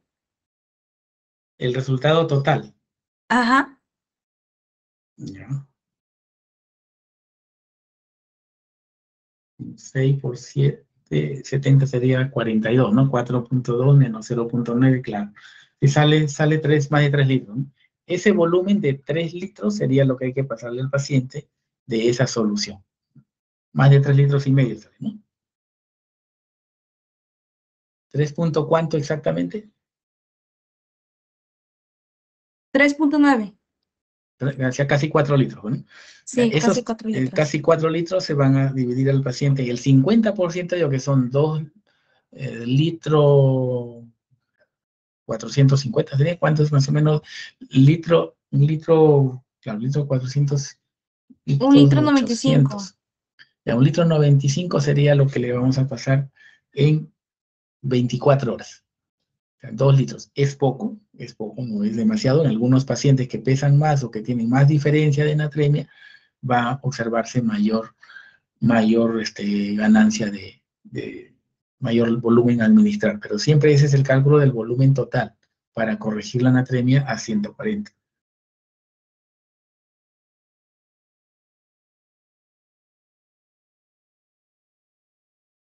Le administramos el 50%, o sea, la mitad de ello, le administramos en las primeras 24 horas y el resto de diferencia lo podemos dividir en los siguientes 2 días o en los siguientes 3 días.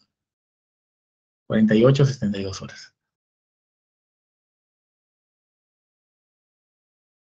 Para no incrementarla. Si tenemos la posibilidad de medir la natremia, esto se puede suspender si es que el paciente ya alcanza valores de natremia 145. Y ahí lo debemos suspender. Y luego corrigiendo previamente incluso si hay alguna etiología, alguna causa probable de ello, ¿no?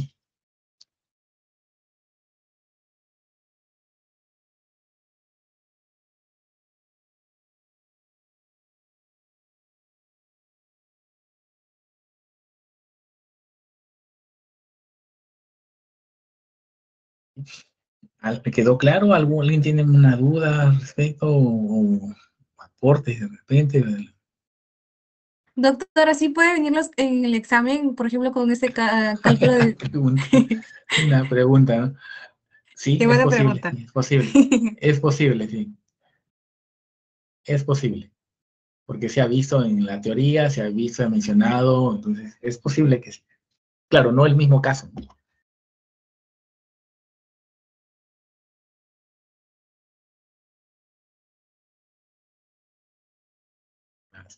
Bueno, todo lo que se ha desarrollado hoy en el tema es posible que vengan preguntas. Bien, entonces, si no tienen más preguntas, voy a dar por concluida la clase. Estamos,